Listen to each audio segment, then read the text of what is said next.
요한계시록 32번째 시간입니다. 지난 시간 우리는 계시록 12장에서 용, 즉 옛 뱀이라고 하며 사탄 또는 마귀로 불리는 존재가 과연 무엇인가에 대해서 살펴보았습니다. 사탄은 교회와 그리고 하나님의 백성, 심지어는 예수 그리스도에게도 도전하고 전쟁을 일으키는 존재입니다. 이러한 사탄의 도전 가운데서도 하나님께서는 그의 백성들과 교회 공동체를 큰 독수리가 그의 새끼들을 업어 나르듯이 보호하시고 양육하신다라고 하는 과정까지 우리가 살펴보았어요. 그 하나님의 양육과 보호하심의 결과 때문에 결국 사탄은 패배를 하게 됩니다. 패배하게 된 사탄은 지난 시간에 끝절 12장의 끝절인 17절에서 바다 모래 위에 서 있게 됩니다. 사탄이 모래 위에 서 있는 그 모습은 두 가지를 기대하게 합니다. 하나는 부정적인 기대예요. 또 다른 방법을 사용하여 교회와 성도들을 핍박할 시기, 때를 기다리는 것이고, 또 하나는 그 방법에서 자신의 사역을 도와서 교회의 핍박과 박해를 수행하게 될 또 다른 하수인을 기다리고 있는 것을 보게 됩니다. 오늘 본문에 의하면 드디어 용의 하수인인 두 짐승이 등장하게 됩니다. 계시록 13장 전체에 두 증인이 등장하게 돼요. 첫 번째 짐승, 두 짐승이 등장하게 되는데, 첫 번째 짐승에 관한 이야기가 우리가 오늘 읽은 1절에서 10절까지예요. 그런데 이 첫 번째 짐승은 어디에서 올라왔는가 하면은 바다에서 올라왔습니다.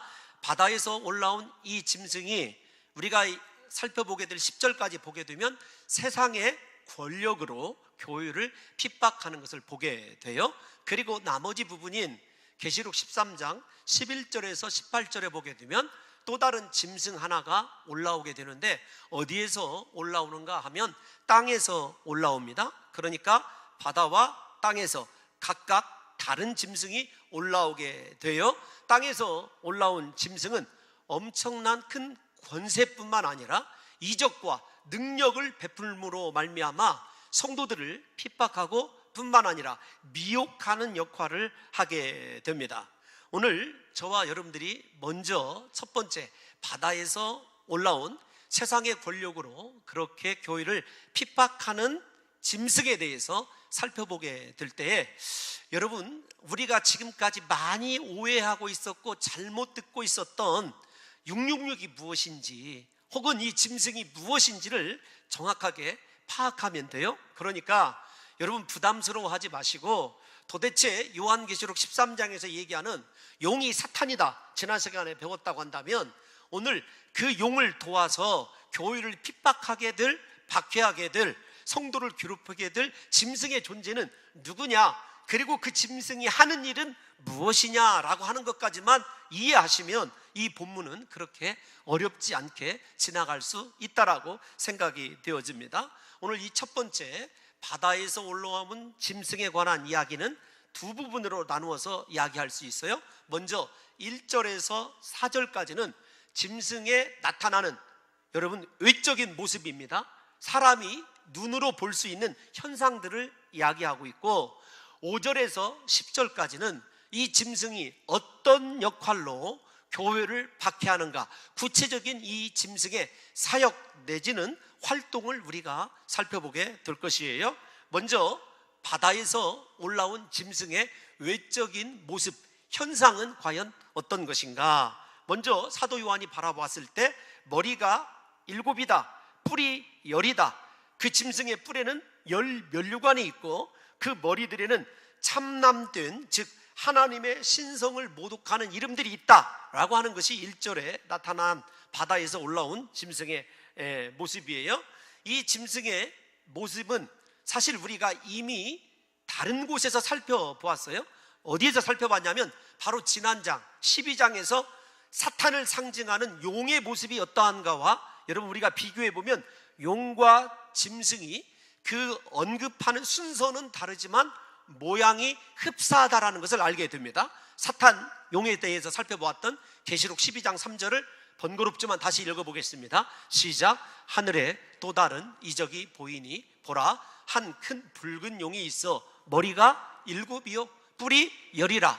그 여러 머리에 7 왕관이 있는데 7 왕관의 자리에 무엇이 있냐면 짐승은 참남되게 하는 하나님을 모독하는 말들로 가득해 있다는 것이 다른 점입니다. 여러분, 이렇게 용과 짐승이 일치하는 모습을 보이는 이유는 한 가지죠. 무엇이냐면 짐승의 배후 혹은 짐승의 뿌리가 바로 사탄, 용이다라고 하는 것을 우리에게 이 사도 요한이 암시해 주는 거죠. 그러므로 여러분, 이 용과 짐승의 일치됨 속에서 우리가 한 가지 주의해야 될 것은 머리와 뿔의 순서가 달려있는, 다르게 언급되어 있는 것을 보게 되면은 역할이나 사역은 용과 분명히 짐승이 다를 것임을 우리가 이해하여야 됩니다. 즉 용과 짐승의 뿌리는 같지만 그 역할이 사뭇 다르다는 거죠. 여러분, 오늘 이 본문에서 그러면 도대체 이 짐승이 누구냐라고 하는 것을 우리가 직접적으로 살펴보기 위해서는 계시록 13장을 배경으로 하고 있는 다니엘 7장을 우리가 살펴봐야 됩니다. 제가 잘못 말씀드렸습니다. 계시록 13장의 배경이 되어주는 다니엘 7장을 우리가 꼭 읽어보면 그 7장에도 이와 같은 모습이 언급되고 있어요. 10개의 뿔, 그 다음에 7머리가 다니엘 7장에 기록되어 있으니까 여러분 대개 꼭 가셔서 다니엘 7장을 읽어보셨으면 좋겠고, 오늘 우리는 약 3구절 정도를 먼저 읽어보려고 그래요. 다니엘 7장 7절을 먼저 한번 보겠습니다. 어디만 읽냐면 끝에 부분, 모든 짐승과 다르고 또 10뿔이 있더라. 시작. 모든 짐승과 다르고 또 10뿔이 있더라. 다니엘에 있는 말씀이에요. 그러면 그 10뿔이 무엇을 상징하는지를 알면 짐승이 누구를 상징하는지 알 수 있을 것 아니겠습니까? 7장 24절과 25절을 함께 읽어보도록 하겠습니다. 시작. 그 10뿔은 그 나라에서 일어날 10왕이요. 잠깐만요. 10뿔이 누구라고요? 왕입니다. 혹은 황제예요. 그 후에 시작. 그 후에 또 하나가 일어나리니, 즉 몇 번째 뿔이 일어나는 거예요? 11번째 뿔이 일어나요. 그것을 다니엘 7장을 읽어보면 4번째 짐승이자 11번째 뿔입니다. 자, 그는 먼저 시작. 그는 먼저 있던 자들과 다르고 또 새 왕을 복종시킬 것이며, 25절이요. 그가 장차 지극히 높으신 이를 말로 대적하며 또 지극히 높으신 이의 성도를 괴롭게 할 것이며, 그가 또 때와 법을 고치고자 할 것이며, 성도들은 그의 손에 붙임받으여 한 때와 두 때와 반 때를 지내리라. 이렇게 이야기하고 있습니다. 여러분, 우리가 먼저 이 요한계시록을 이해하기 전에 다니엘 7장을 바라보는 이유는 이 요한계시록 13장이 다니엘 7장을 배경으로 하고 있다고 말씀을 드렸어요. 다니엘 7장에서 얘기하는 것은 무엇이냐면 10뿔들이 무엇이냐? 왕들, 황제들이라는 거예요. 그 황제들이 하는 일이 무엇이냐면 하나님의 백성들을 박해하고 성도들을 괴롭게 하는 것이다. 이렇게 이야기를 하고 있습니다. 그러면 여러분, 우리가 다니엘 7장 25절을 살펴보았을 때 이 11번째 왕, 즉 4번째 짐승으로 상징되는 이 11번째 뿔은 큰 왕국을 강력한 나라로 부강하게 하며 하나님을 대적하고 성도들을 괴롭게 할 것이다. 이렇게 여러분 우리가 이미 읽어보았어요. 이 모습을 보게 될 때에 그 당시에 여러분 10개의 뿔, 10왕들을 생각해 보면 사도 요한 당시에 누구를 생각할 수 있냐면 로마 황제를 생각할 수 있는 것 아니겠습니까? 일단 10왕이어야 되니까, 왕이어야 되니까, 황제여야 되니까. 그런데 여러분, 사도 요한 당시에 4번째 짐승처럼 강력한 제국을 이룬 나라가 바로 로마예요. 그리고 로마의 황제들은 자기 자신을 하나님 혹은 신의 아들로 그렇게 불렀습니다. 그러면서 강요했던 것이 무엇이냐면 우리가 잘 아는 대로 우리 계시록 2장에서 3장에서 배웠지 않습니까? 황제 숭배 사상이에요. 우리가 마가복음 12장 16절에서 17절에 읽어보면 여러분, 로마의 법정, 공용, 통용 화폐인 데나리온을 가지고 예수님과 바리새인이 서로 함정에 넣으려고 하고, 예수님은 그 함정이 아니라 하나님의 말씀을 가르치려고 하는 장면이 나와요. 예수님께서 데나리온 하나를 가져와 봐라. 이 데나리온이 누구의 것이냐? 이렇게 물어봐요. 근데 그 데나리온이 여러분 유대인들은 만지기를 꺼려하는 돈이었습니다. 성전에서는 특별히 사용할 수 없는 돈이었어요. 왜 그런가 하면은 그 데나리온 자체가 율법 1계명에서 3계명을 범하고 있기 때문에 그래요. 먼저 데나리온의 앞면에는 우리가 잘 아는 대로 황제의 이 흉상 부분이 새겨져 있어요.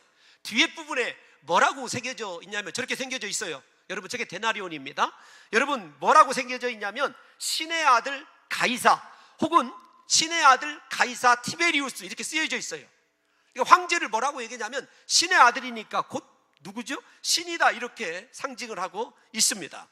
그러니까 사랑하는 성도 여러분, 이 본문을 생각해 보면 로마의 황제들이 자기 자신을 신의 아들 내지는 구주로 그렇게 대적하면서 구주 되신 예수 그리스도 만왕의 왕이신 하나님을 부인하고 대적하는 행위를 하기 때문에 거기에 덧붙여져서 여러분 로마 황제를 숭배하도록 초대교회에 강요하였기 때문에 교회가 환난과 박해를 당하고 있는 것입니다.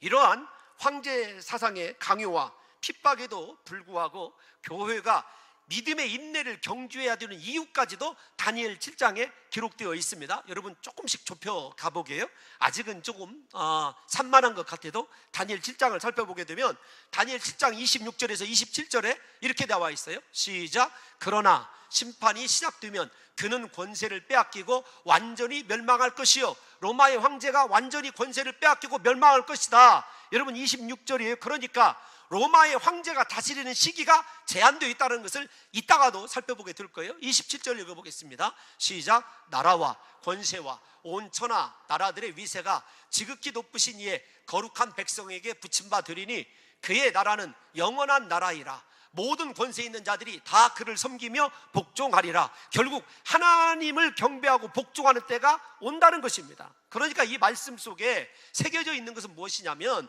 이 짐승이 로마의 황제인데 그가 박해할 것이다. 그러나 그 박해의 시간이 정해져 있다. 너희들 만왕의 왕이신 하나님께서 영광 받으실 때까지 인내하라 라고 하는 것이 이 본문 뒤에 숨겨져 있는 사도 요한의 궁극적 의도이죠.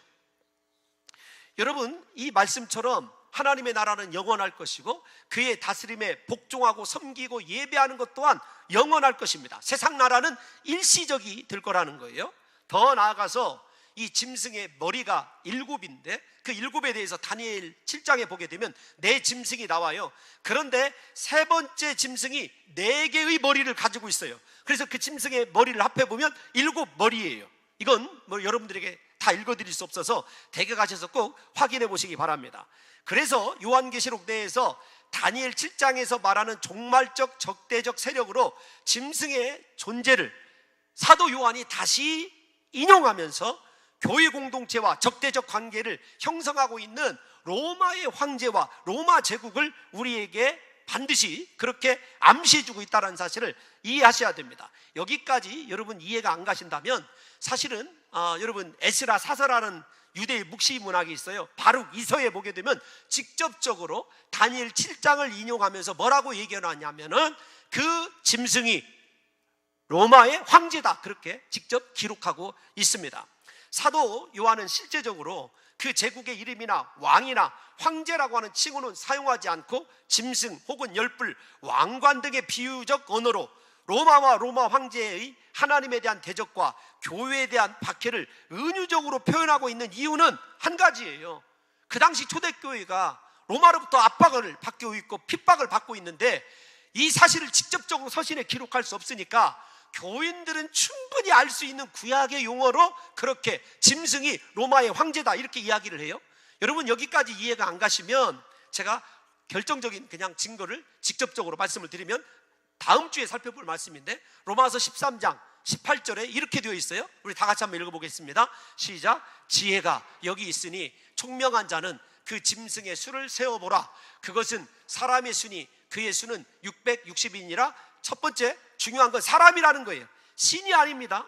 사람이라는 것이 중요한 키워드고 그 다음에 중요한 것이 그의 수는 666인이라 이렇게 얘기하고 있어요. 옛날에 여러분 뭐 잘못된 사상 때문에 머리에 이마에 666 수를 맞으면 절대로 천국 못 간대 등등 이야기들이 있었지 않습니까? 다 그게 헛소리들이에요. 666을 여러분 히브리어 음력을 따라서 히브리어 가나다로, 음력이란 말이 어떤 말이냐면 히브리어 우리말로 얘기하면 가나다라, 영어로 얘기하면 ABCD로 그렇게 번역해 놓으면 누가 나오냐면 네로가 나옵니다. 그러니까 네로라고 하는 이 헬라의 이름을 가지고, 여러분 로마는 강력한 국가예요. 그거에 대해서 이따가 다시 한번 설명을 해줄 거예요. 여러분 네로라고 하는 것을 히브리어로 부르는 거예요. 그러면 그 네로를 히브리어로 소리 나는 대로 옮겼어요. 그리고 히브리어 알파벳 기역 니귿 디귿 우리말로 얘기하면 여러분 그것을 끝까지 숫자화해 놓고 있어요. 그러니까 유대 사람들은 우리의 자음에다가 숫자를 대입해 놓고 살아요. 그래서 위기 때 숫자를 가지고 언어를 전달하게끔 체계가 확실하게 되어 있어요. 우리는 그런 게 생소하기 때문에. 그러니까 초대교회 성도들이 666 이 숫자를 들면 그 666을 어떻게 해석해 가냐면 히브리어 숫자로 다 바꿉니다. 666을. 그래서 히브리어 숫자로 바꾸는 게 아니라 히브리어 자음으로 바꿔요. 그리고 히브리어 자음을 헬라어로 딱 옮겨 놓으면 무엇이냐면 네로예요. 여기까지 여러분 생각이 혹시 이해가 잘 안 가신다고 한다면, 예를 들어서 컴퓨터라고 합시다. 제가 제 여기 앞에 지금 컴퓨터가 하나 있는데, 컴퓨터를 영어로 쓴 컴퓨터를 우리말로 그냥 써요. 컴퓨터 그렇게 써놓고 키역은 예를 들면 200을 뜻한다, 피읍은 예를 들면 100을 뜻한다, 이런 식으로 숫자화 돼 있어요. 유대나라 사람들이 환장하겠네. 여러분 숫자화 되어 있어요. 그것을 바꾸면 무엇이냐면 네로예요. 그러니까 로마와 로마의 황제 가운데서 교회를 가장 받게 했던 대표적 11번째 강력한 황제가 누구냐면 네로였어요. 그러니까 666은 바코드가 아니에요. 이마에다 찍는 것이 아니고 세상 최고의 권력을 가진 자를 상징해요. 이것은 현재적인 의미와 미래적인 의미를 동시에 갖습니다. 그걸 조금 이따가 더 말씀을 드릴게요. 그러면서 2절에 보게 되면은 그 짐승들을 얘기하는데, 이 짐승들이 앞에서 얘기한 대로 다니엘 7장에 가면 다 나와요. 표범, 사자, 그 다음에 독수리, 그 다음에 곰이 나와요. 근데 여러분 이 4개의 다니엘 7장에 나오는 이 4마리의 짐승이 아주 강력한 짐승들이에요. 그래서 그 당시 로마 제국의 문장이 무엇이냐면 독수리예요. 독일의 문장이 무엇이냐면 독수리입니다. 미국의 문장이 무엇이냐면 독수리예요. 소련의 문장이 무엇이냐면 곰입니다. 영국의 문장이 무엇이냐면 사자입니다. 여러분 헬라 제국의 문장이 무엇이었냐면 표범이었어요. 그러니까 여러분 지금의 이 다니엘 7장에서 얘기하는 것이 그 나라를 상징한다는 것이 아니라 나라들의 강한 제국들을 상징하는 것을 짐승에다가 다니엘이 묘사해 놨고, 사도 요한은 그 짐승의 가장 강력한 것들만 뽑아서 13장에서 얘기를 해요. 예를 들면 사자의 입이 강하다 그랬을 때 로마 제국이 어떤 정치 형태를 펴냐면 굉장히 오픈되어 있어요. 앞에서 조금 말씀드린 대로 언어나 문화는 헬라어 것을 가져다 썼어요. 대제국의 최고의 장점만을 취합해서 제국을 운영했던 곳이 로마예요. 그러니까 사도 요한이 다니엘 7장에 나오는 4마리의 짐승의 가장 강력한 것을 어디에서 취합해서 하나님을 대적하냐면 로마에서 취합해서 하나님을 대적한다고 생각했기 때문에 그 짐승들의 가장 강력한 면만 우리들에게 소개해주고 있는 것입니다. 그런데 중요한 것이 있어요. 요한은 이 세 짐승의 특징을 전체적인 모습과 발과 입, 그 다음에 이렇게 각각 적용하고 있는 이유가 어떤 것이냐면 그 권세를 누가 주었느냐, 그렇게 막강한 지혜, 그 막강한 권력을 운용하는 힘, 도로를 닦고 교육을 여러분 다 세계의 교육을 여러분 하나로 흡수하고 통합하고 종교도 다시 만들어낼 수 있을 정도로 그렇게 로마가 탁월하게 발달할 이유가 어디에 있었느냐면 그 권세를 준 것이 여러분 우리가 읽은 본문에 의하면 바로 용이었어요. 용이 큰 권세를 준 거죠. 우리가 읽은 본문 2절 한번 읽어보겠습니다. 본문 2절입니다. 시작. 내가 본 짐승은 표범과 비슷하고 그 발은 곰의 발 같고 그의 입은 사자의 입 같은데 용이 자기의 능력과 보좌와 큰 권세를 그에게 주었더라. 그래서 짐승 3마리와 능력과 보좌와 권세, 이 3마리가 대꾸를 이루어요. 3가지가 대꾸를 이루면서 그 로마 제국의 배후에 있는 것이 누구라는 거예요? 용, 사탄이라는 것입니다. 그러므로 교회 공동체를 핍박하는 로마 제국의 황제들의 배후에는 사탄이 있다. 그러니까 교회를, 사도 요한이 박해받고 있는 초대교회를 격려하면서 얘들아, 사람을 바라보지 마라, 영적인 전쟁이다, 끝까지 인내해라, 이렇게 말하는 여러분 사도 바울의 의도를 저와 여러분들이 이해하셔야 된다는 것입니다. 사도 요한의 의도를 이해하셔야 됩니다. 이어지는 3절 말씀을 보게 되면 용이 짐승에게 준 능력과 보좌가, 권세가 어떤 것인지를 짐승에게 일어난 일을 통해서 우리에게 말씀해주고 있어요. 3절 다시 읽습니다. 시작. 그의 머리 하나가 상하여 죽게 된 것 같더니 그 죽게 되었던 상처가 나음에 온 땅이 놀랍게 여겨 짐승을 따르고, 중요한 것은 무엇이냐면 죽었다가 살아났어요. 상처가 고침받았습니다. 이 말씀 가지고 옛날에 한국 교회에서도 한바탕 해프닝이 일어났었어요. 요한 바오로 몇 세인가요? 잘 모르겠습니다. 총격 받아가지고 죽었다가 살아나면 그 사람이 적그리스도일 것이다. 한국 여러분 보수 교단 내에서도 그런 해프닝이 있었어요. 그러니까 여러분 생각해 보십시오. 이 누가 죽음을 이기시고 살아나셨죠? 예수 그리스도 아닙니까? 그러니까 사탄이 누구의 흉내를 내는 거예요? 예수 그리스도의 흉내를 내는 거예요, 이 짐승이. 그러니까 이 짐승이, 로마의 황제가 여러분 막강한 힘을 얻게 된 것은 무엇이냐면 그에게서 육체의 죽음을 초월하는 신비한 일이 일어났기 때문에 온 땅이 그를 경배하게 된 것입니다. 그러니까 그는 그 능력을 가지고 자기 자신이 바로 예수 그리스도다, 내가 구주다, 내가 하나님이다, 이렇게 주장할 수 있는 근거를 얻게 된 거죠. 그런데 그 근거의 배후에 누가 자리 잡고 있다고요? 사탄이 자리 잡고 있는 거죠. 그런데 4절을 보게 되면, 본문 4절을 읽어볼까요? 시작. 용이 짐승에게 권세를 주므로 용에게 경배하며 짐승에게 경배하여 이르되 누가 이 짐승과 같으냐, 누가 능히 이와 더불어 싸우리요 하더라. 여러분 생각해 보십시오. 죽음을 이긴 짐승, 죽어도 아무런 우리에게 이익이 없다, 계속 살아나기 때문에 뭐 이런 의식을 가지고 있고, 또 하나는 중요한 게 있어요. 온 사람들이 그 짐승에게 권세를 준 용을 인식하고 알고 있어요. 그래서 먼저 용에게 경배하고 두 번째 짐승에게 경배하는 것을 보게 됩니다. 이러한 관계를 다시 정리해 보면 용에 의해서 상징되는 사탄이 짐승에 의해 상징되는 로마 황제의 대표로 네로 황제에게 권세를 주었다는 것을 의미합니다. 즉 이 말은 하늘 전쟁에서 패한 사탄이 땅에서 자신의 권세를 세상을 대표하는 로마 황제 네로에게 주었고, 하나님의 백성인 교회 공동체를 핍박하는 일을 지속하게 되므로 세상의 사람들이 좋아하게 된 거예요. 그러니까 여러분, 말세에 교회는 핍박받을 수밖에 없어요. 박해받을 수밖에 없습니다. 여러분, 온 성도들이 정말로 복음을 위해서 살아간다면요, 우리 선교사님들도 마찬가지예요. 복음을 살아간다면 복음을 가지고 들어가는 자들을 세상이 여러분 선대하지 않아요. 박해하게 되어 있습니다. 그러나 그 박해를 통해서, 그 피를 통해서 하나님의 나라는 여러분 역설적으로, 모순적으로 오히려 더 확산되어 가는 것을 사도행전이나 초대교회 봐도 알고 있지 않습니까?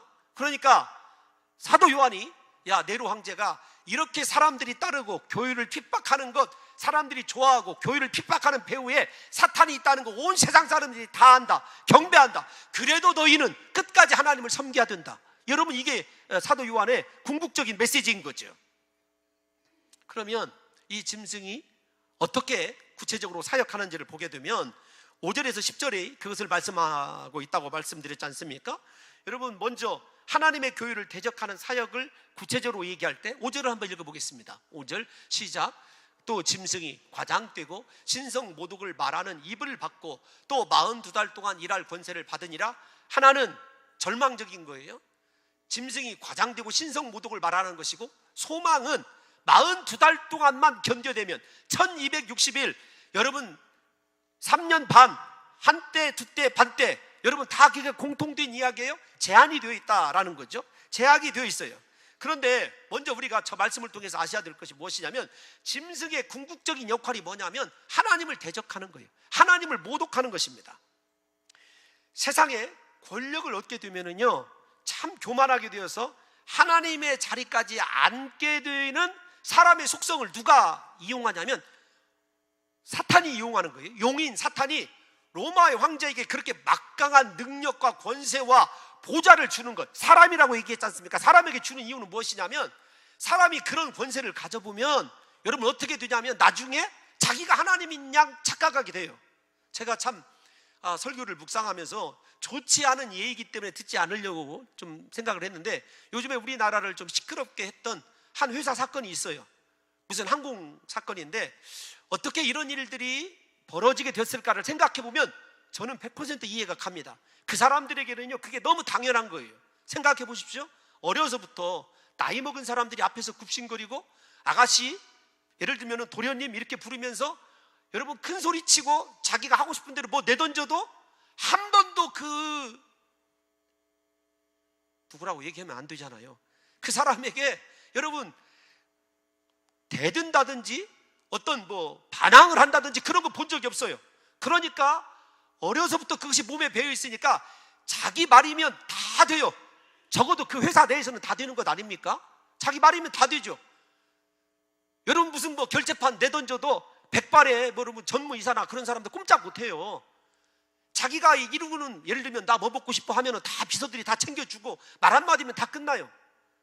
여러분 그런 사람들에게 서민의 삶, 사람의 인격 이런 것이 존재할 것 같아요? 아닙니다. 사탄이 로마 황제를 이용하는 것이 바로 그거예요. 사람인 그에게 신과 같은 권력과 권세를 주었어요. 여러분 말 한마디면 사람이 살기도 하고 죽기도 합니다. 여러분들이 로마 황제가 어느 정도냐면은 콜로세움에서 경기를 하는 검투사들 가운데 승리한 자도 그냥 죽여라 그러면은 죽여야 돼요. 그러니까 사람의 생사 여탈권이 자기에게 있다고 생각하는 거죠. 무슨 말이죠? 지금 사탄이 참남죄를 통해서 교회에도 은연중에 경고를 주는 거예요. 너희가 믿음을 받고 복음을 받아서 하나님의 축복의 사람들이 되었는데 너 정말로 맨 처음 구원받은 예수 그리스도의 십자가 구원의 은혜를 놓지 않고 있느냐, 초심을 지키고 있느냐를 은근히 견지하는 거예요. 고난 중에 있지만 내가 이렇게 고난을 견뎌낸 사람이야, 내가 이렇게 예수 그리스도의 대단한 능력과 은혜를 체험했어. 여러분 우리가 신앙생활 할 때 가장 여러분 잃어버리기 쉬운 것이 무엇이죠? 그리스도에 대한 처음 사랑이에요.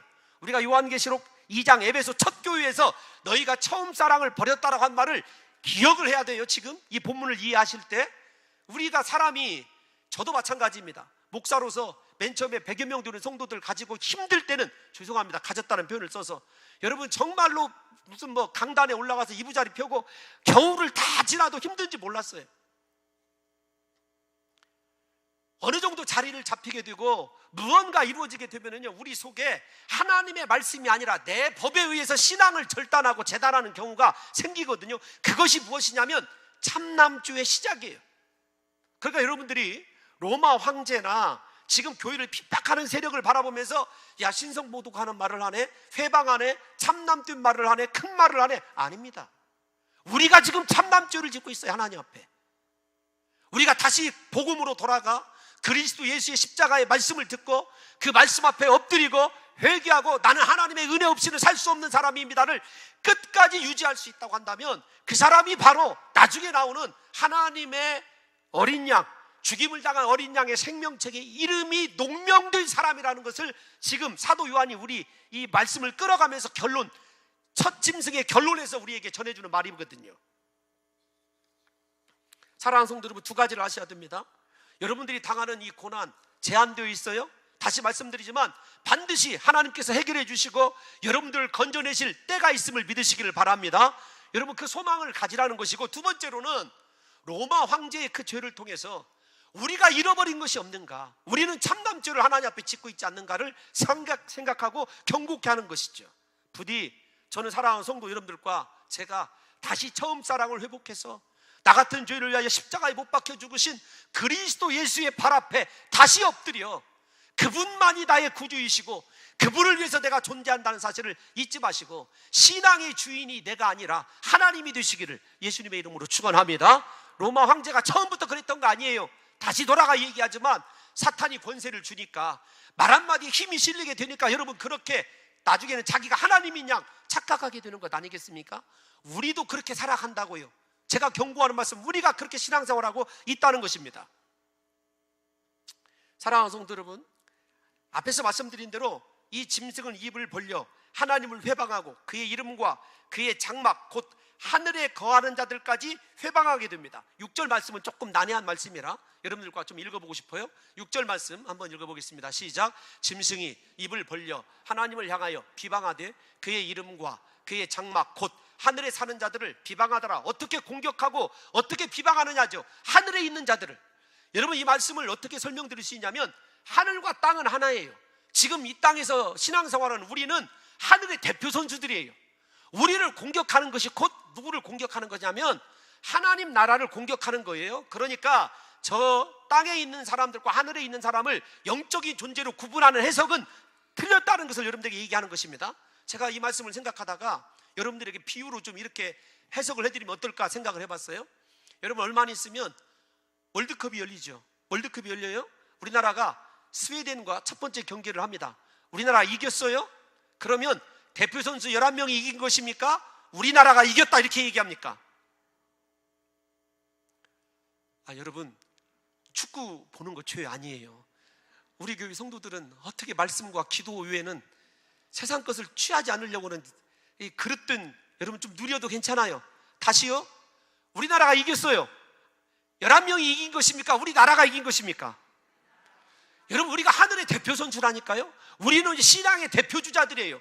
하나님의 말씀이 있고 복음이 있는 하나님 나라의 대표주자이기 때문에 우리가 승리하면 하늘에서도 기뻐하고 우리가 핍박당하면 하늘에서도 같이 핍박당하고 고통스러워한다는 것을, 하나님과 우리가 하나라고 하는 것을 사도 요한이 이렇게 은유적으로 표현하는 거예요. 그러니까 여러분, 고난 중에 있고 힘들어도 나 혼자 이 괴로움 당하고 있고 나 혼자 이 고통 당하고 있다고 생각하지 마십시오. 하늘에서 여러분들과 함께 고통 당하고 있고 하나님이 여러분들과 끝까지 버리지 않고 함께 하실 것을 믿으심으로 말미암아 믿음의 힘을 내시기를 예수님의 이름으로 축원합니다. 여러분, 이 짐승이 받은 권세가 어떤 것이냐라고 하는 것이 사뭇 중요한데 두 가지 권세예요. 7절에 보면 첫 번째, 성도들과 싸워서 이길 것입니다. 그러니까 사탄이 이겨요. 그런데 짐승이 이겨요. 그 이김이 제한되어 있다는 것, 일시적이라는 것 우리가 이미 계시록 11장에서 살펴봤어요. 두 증인들이 죽임을 당하지만 부활하지 않습니까? 그러니까 우리의 실패는, 우리의 여러분 여기에 나오는 패배는 일시적인 거예요. 일시적이지만 사탄이 이기게 되어 있어요. 무슨 말이냐면 세상 권력에 대해서 교회가 이길 수가 없어요. 세상 권력이 교회가 세상 권력을 이길 수 있는 것 딱 한 가지예요. 하나님을 신뢰하고 끝까지 인내하면 이기게 되어 있어요. 하나님이 이기게 하실 줄로 믿습니다. 여러분, 그러니까 우리가 첫 번째 알아야 될 것이 어떤 것이냐면 주님이 제자들과 헤어지시면서 하신 말씀이 너희가 세상에서 환난을 당하라, 담대하라, 내가 세상을 이겼노라 라는 말씀 아닙니까? 우리는 세상에서 환난 당하게 되어 있어요. 약자의 위치에 있습니다. 그렇기 때문에 교회가 세상과 손을 잡아서는 안 돼요. 특별히 종교가 정치를 추구해서는 안 됩니다.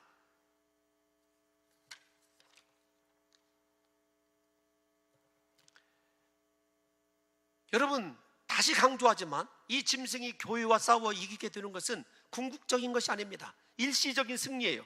이것은 성도들이 하늘에 거하는 자들이지만 동시에 이 땅에 거하는 자들이면서 하늘의 대표 선수들이기 때문에 하나님께서 끝까지 지켜주셔요. 그 신앙 아니면 우리가 세상을 이길 수가 없어요. 하나님 아니면 이길 수 없는 줄로 믿습니다.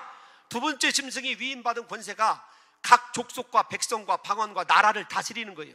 여러분, 이 단어가 어디에서 나왔죠? 요한계시록 11장에서 사도 요한에게 다시 예언하여 하리라 이 말씀 주었을 때 각 족속과 방언과 백성, 나라들 나왔지 않습니까? 이 세상이 하나님의 복음을 받아들이느냐? 받아들이지 않습니다. 거부합니다.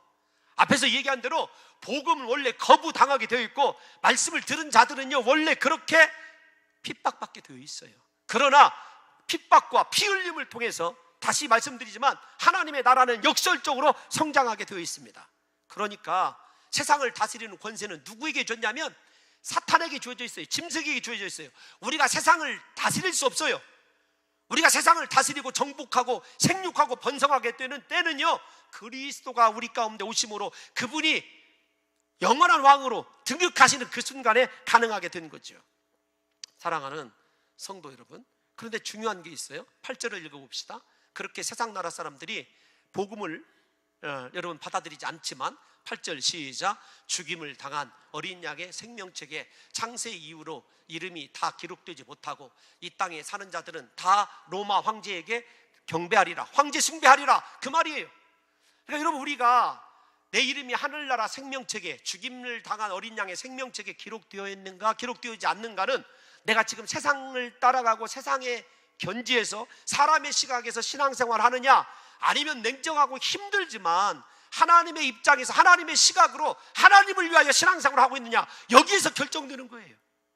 세상을 따라가고 권력을 따라가고 세상의 성공에 목말라 있으면서 하나님을 섬기길 수 있다? 아닙니다.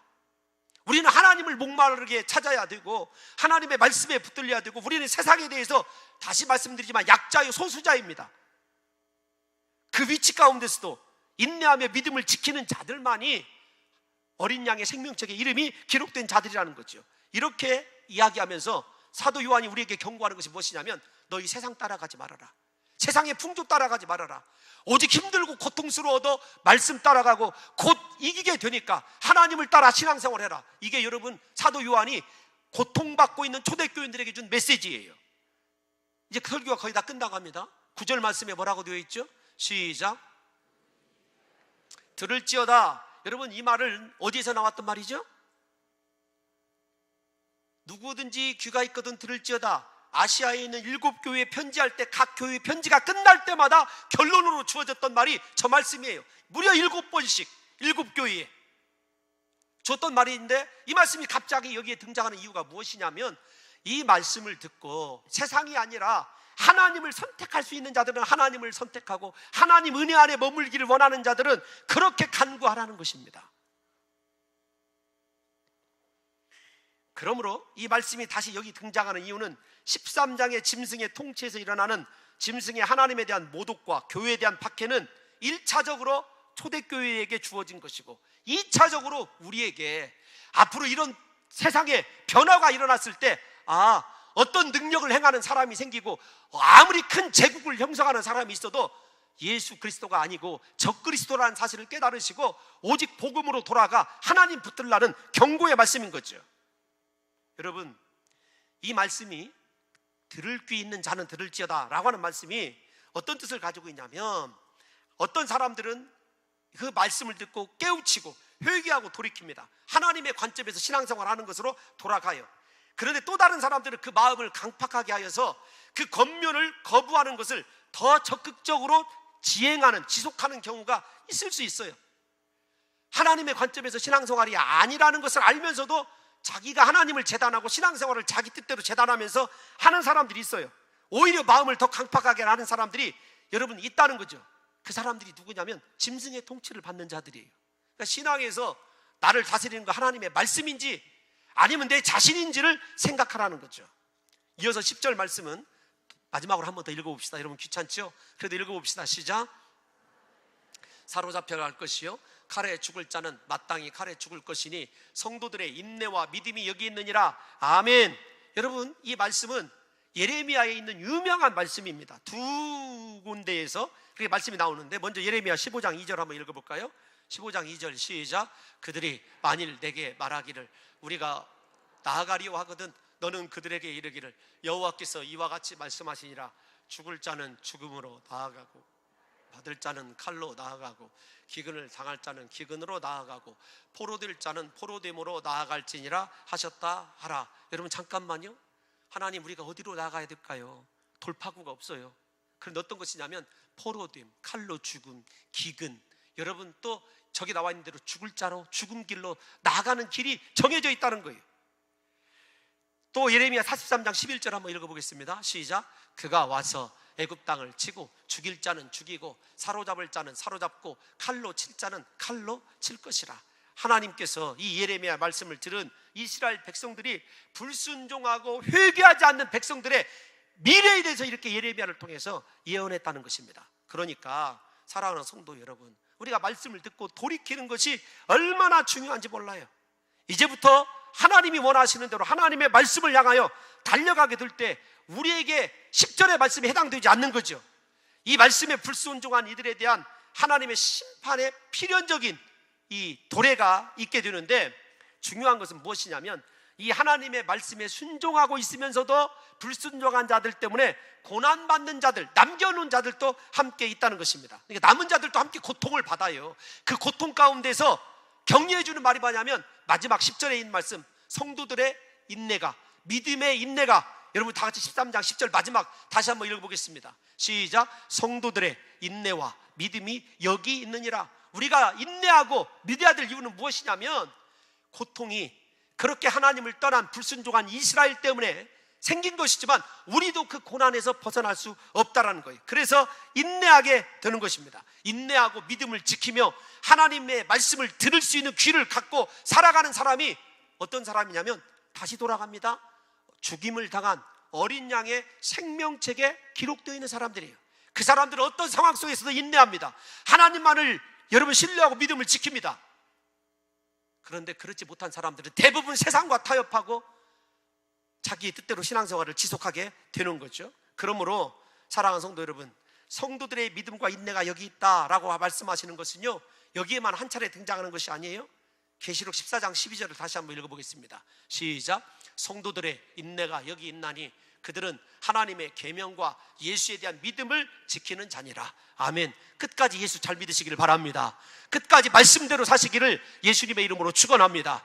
말씀 지키기가 하나님 뜻대로 신앙생활하기가 쉽지 않아요. 내 자아가 깨어지지 않는 한, 내가 부서지지 않는 한 절대로 여러분 하나님의 생명책에 내 이름이 농명되었는지 농명되지 않았는지 여러분 생각해 봐야 돼요.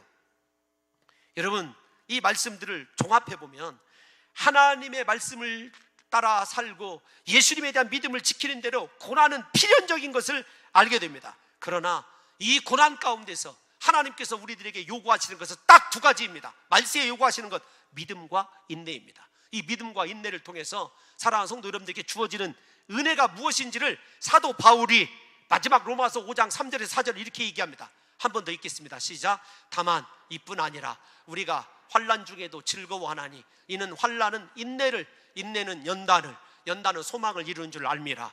우리가 성도 되어서 하나님을 신뢰하는 믿음과 인내를 하게 되면 하나님을 향한 우리의 소망이 이루어지게 되는 줄로 믿습니다. 우리의 능력이, 우리의 세상의 조건이 하나님의 소망을 이루는 것이 아니에요. 우직한 것 같고 모자란 것 같지만 말씀 붙들고 끝까지 하나님을 신뢰하는 그 사람, 고난의 자리에서 인내하는 그 사람이 하나님의 소망을 이루어주는, 하늘의 꿈을 이루어주는 복 있는 도구로 쓰임받는다는 사실을 여러분 잊지 마시고, 저와 여러분들이 오늘부터 더욱더 깨어서 하나님의 말씀을 들을 수 있는 귀를 가지고 하나님이 원하시는 믿음과 인내의 분량을 채우셔서 마지막 날에 하나님으로부터 잘했다고 칭찬 들으시는 귀한 종들이 되시기를 예수님의 이름으로 축원합니다.